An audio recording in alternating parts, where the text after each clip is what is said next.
જય દ્વારકાધીશ મિત્રો વહેલી સવારથી મુસળધાર વરસતો હતો. અમારા રસ્તા પર પણ ભરાયા હતા. એ જોઈને મમ્મીએ કહ્યું, નીચલાવાળા રસ્તા પર તો ગળાડૂબ પાણી હશે. મુંબઈ ગરાઓનો રવિવાર બગડ્યો. આજે તો સાંજ પણ ઘરમાં જ વિતાવવી રહી. ચાલો આપણે સ્ક્રેબલ રમીએ. રમત શરૂ કરતા પહેલાં જરા ડિક્શનરી લઈ લેજે. હા, પપ્પાએ ગોરીને કહ્યું. જરા શું કામ, આખી જ લઈ લાવું છું, કહી ગોરી ઝટપટ ડિક્શનરી લઈ આવી. હવેથી ગોરી મોટા મોટા શબ્દો રચી શકતી હતી. તેથી તેને મમ્મી પપ્પા સાથે સ્ક્રેબલ રમવામાં મજા આવતી હતી. રમત પૂરી થઈ. પપ્પાને વધારે માર્ક્સ મળ્યા હતા, એટલે મમ્મી રસોઈ બનાવવાને બહાને તરત જ ઊભી થઈ ગઈ. ગોરી એનો પાલવ ખેંચતા બોલી, મમ્મી પ્લીઝ બેસને બીજી વાર રમીએ. મમ્મી દાદ નહીં આપે એમ લાગ્યું એટલે ગોરી પપ્પા તરફ વળી. પપ્પા, તમે મમ્મીને કહો ને, નહીંતર આપણે બેઉ રમીએ. પપ્પા તરત જ બોલ્યા, ના ભાઈ, મારે હવે સામાયિકો વાંચવા છે. અને પછી એમણે મમ્મીને કહ્યું, તું રમને, આજે હવે રાંધવું નથી. આખો દિવસ આપણે ખા જ કર્યું છે ને.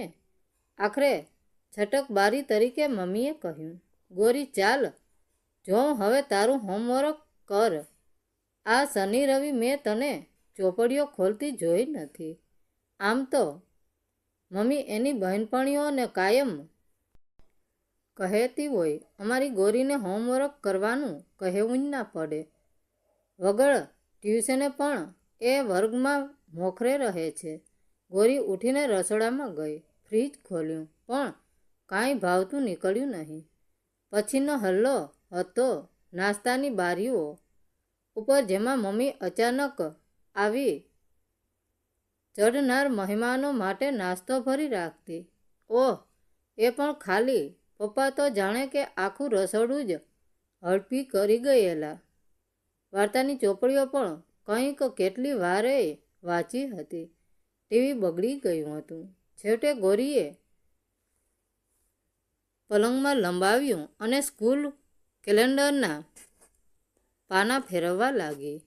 અને મકોડા જેવા અક્ષરો એની સામે તાકી રહ્યા. 23 જૂનનું એ પાનું હતું. બધો જ અભ્યાસ થઈ ગયો હતો. એણે પાના ઉલટાવવા માંડ્યા. 9મી જૂનના પાના પર નજર પડતા જ એ સફાળી બેઠી થઈ ગઈ. ધોરણ 5માંનો 9મી જૂન એટલે પહેલો દિવસ. શિક્ષિકા બહેને આગલા વર્ષનું ગણિત તાજું કરવા 30 દાખલા આપેલા. રોજના 3 કરજો એટલે ઘણું એમ કહી 23મીએ દાખલા રજૂ કરવા કહ્યું હતું. જૂન 23 એટલે તો આવતી કાલ જ. એણે તો એકેય દાખલો ગણ્યો ન હતો. હવે એણે ઘડિયાળ ભણી જોયું. 9 વાગ્યા હતા. આ ગણિતના કોયડા ઉકેલવામાં 4 કલાક તો થાય જ. વળી સરાફ મેડમને તો રજૂઆત પણ સ્વચ્છ સુઘડ જોઈએ. આ તો હવે થઈ શકે જ નહીં. અશક્ય. હે ભગવાન, હવે શું કરું? ભગવાન, મને કંઈક મદદ કરો. આખી રાત તો વરસાદ વરસાવવો કે કાલે સ્કૂલમાં રજા પડે. ભગવાન, તમારી પાસે અભ્યાસ કાજે હું પહેલી વાર જ મદદ માગું છું. ત્યાંથી એ એના પપ્પા પાસે ગઈ. પપ્પાની કંપનીની બાઈ ખેંચી એ બોલી, પપ્પા, કાલે આપણને રજા પડશે. તમને શું લાગે છે? છાપામાં જ મોં ઘાલીને પપ્પા બોલ્યા, આમને આમ વરસાદ પડશે રાખશે તો રજા પાડવાની શક્યતા ખરી. પછી એ રસોડામાં મમ્મી પાસે ગઈ. મમ્મી દૂધ મેળવતી હતી. એની સોડમાં ભરાઈને એણે પૂછ્યું, મમ્મી, કાલે રજા પડશે? ના રે ભાઈ, એવું ન થજો. કાલે બપોરે મેં મારી બહેનપણીઓને જમવા નોતરી છે. ઢોકળાનું પલાળી દીધું છે અને શાક પણ સમારી રાખ્યું છે અને શ્રીખંડ માટે આટલું બધું દૂધ મેળવ્યું છે. કાલે તો ભાઈ ઉઘાડ નીકળજો, નહીં તો શ્રીખંડ ખાવાની મજા પણ નહીં આવે. પપ્પાએ તો રજાની શક્યતા કરી, પણ આ મમ્મીએ તો સાવ પાણી જ ફેરવી નાખ્યું. નિરાશ થઈ ગોરી ભણવાના ટેબલ સામે ગોઠવાઈ. આમ તો એ ગયા વર્ષના આધુનિક ગણિતના કોયડા જ હતા, જેમાં એને કાયમ પૂરા ગુણ મળતા, પરંતુ આજે ઉચાટને લીધે એનાથી એક પણ કોયડો ઉકેલાતો ન હતો. રિવિઝન માટે મમ્મી પપ્પાની મદદ લેવામાં ગોરીને નાનપણ લાગતી હતી. હોમવર્ક નહીં થાય તો શું થશે? શ્રાફ મેડમ શું કહેશે? કેલેન્ડરમાં લખશે કે હોમવર્ક નથી કર્યું તો અત્યાર સુધીમાં એને એક જ વાર રિમાર્ક મળી છે, તે પણ વર્ગમાં ખાવા બદલ. ત્રીજા ધોરણમાં શિક્ષિકા બહેને કવિતા સમજાવતા હતા ત્યારે એ ચ્યુંગમ ચાવતી હતી.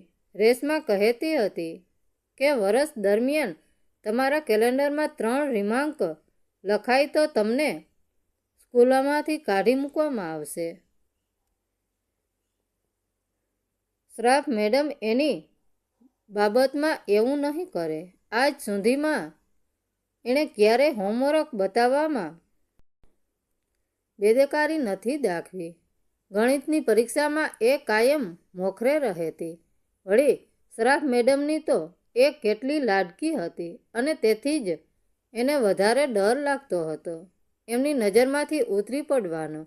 હોમવર્ક ન કર્યાની રિમાર્કનો બટ્ટો વર્ષભર કેલેન્ડરમાં ટકાઈ રહેશે. એણે સૂવાનો પ્રયત્ન કર્યો, પરંતુ વિચારો આવતા જ રહ્યા. એને સપનું આવ્યું કે એસેમ્બલી સમયે પ્રિન્સિપલે બાંધીને બધાની વચ્ચે એનો કેપ્ટનનો બિલ્લો કાઢી લીધો. પછી એ પસાર થતી ત્યારે છોકરીઓ એકમેકને કોણી મારીને કહેતી, આ પેલી જ ને જેનો બિલ્લો લઈ લેવામાં આવ્યો હતો. સવારે ઉઠીને જોયું તો પાણી સાવ જ ઉતરી ગયા હતા અને ભીના રસ્તા સૂર્યના પ્રકાશમાં ચમકતા હતા. મમ્મી, આજે મારી તબિયત જરાય સારી નથી. હું આજે સ્કૂલમાં નહીં જાઉં. એણે નરમ સાદે વિનવણી કરી. મમ્મીએ શંકાભરી નજરે એની સામે જોયું. મમ્મીને એની બહેનપણીઓ આવે ત્યારે ગોરીનું ડબડબાટ જોઈતું નહોતું. એના કપાળ તથા ગળા પર હાથ મૂકી જોઈને મમ્મીએ કહ્યું, તને જરા પણ તાવ નથી. હમણાં તો તું જા જ. બપોર સુધીમાં પણ ઠીક ન લાગે તો રિસેસમાં ટીચરને કહીને સીતાબાઈ સાથે પાછી આવજે. હે ભગવાન, દયા કરી મારે માટે કંઈક તો કર. હું કાયમ ડાહી છોકરી રહી છું. આ એક જ વાર મને બચાવી લે. મારે કેપ્ટન રહેવું છે. હું સ્કૂલના ચેપલમાં જઈને 12 વખત હેલ મરીની પ્રાર્થના કરીશ અને 10 વાર અવર ફાધરની સાંજે દેરાસરમાં જઈને 10 ના 20 વાર નવકાર બોલીશ. પણ મને એકવાર, બસ આ એક જ વાર બચાવી લે. ગોરીએ ઘણી આજીજી કરી, પરંતુ સ્કૂલ બસ સમયસર આવી પહોંચી. સવારે પ્રાર્થના ખંડમાં ગોરીએ શ્રાફ મેડમને જોયા.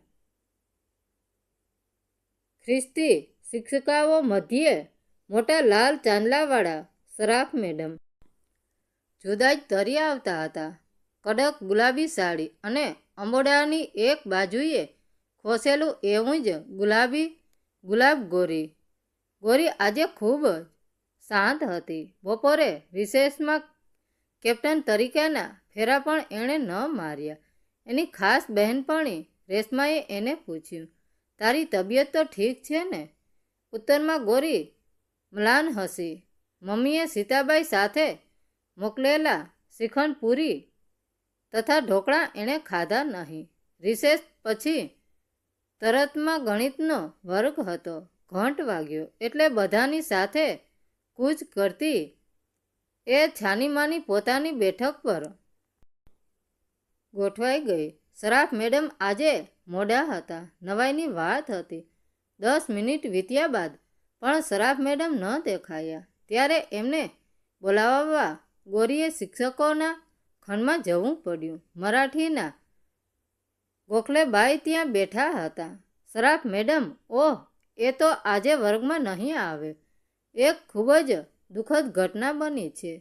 સવારે સ્કૂટર પર બેસીને ઓફિસમાં જતી સમયે એમના પતિને અકસ્માત નડ્યો છે. એમની સ્થિતિ ગંભીર છે. જા વર્ગને બરાબર સાચવજે. છોકરીઓને કહેજે કે શાંત રહે અને એમના માટે પ્રાર્થના કરજો. ગોરી વર્ગમાં તરફ ભાગી. એણે જેમ તેમ સમાચાર કહ્યા અને 2 હથેળી વચ્ચે મોઢું રાખીને બાકડા પર મૂઢની જેમ બેસી પડી.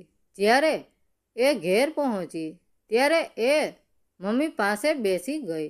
એની આંખોમાંથી શ્રાવણ ભાદરો વરસતો હતો. મમ્મી, હું બહુ દુષ્ટ થઈ પણ મારે આવું નહોતું જોઈતું. ખરેખર આવું નહોતું જોઈતું. મમ્મી, હવે શું થશે? મમ્મીએ એના સુવાળા કાળા વાળ પર હાથ ફેરવ્યો અને એના આંસુ લૂછવા પ્રયત્ન કર્યો. પરંતુ એ છોકરીએ તો રડે જ રાખ્યું. એને કોઈ દિલાસો આપી શકે એમ ન હતું. મિત્રો, વાર્તા કેવી લાગી? સારી લાગી હોય તો કોમેન્ટ કરીને જરૂર જણાવજો. ધન્યવાદ મિત્રો. રાધે રાધે. જય દ્વારકાધીશ.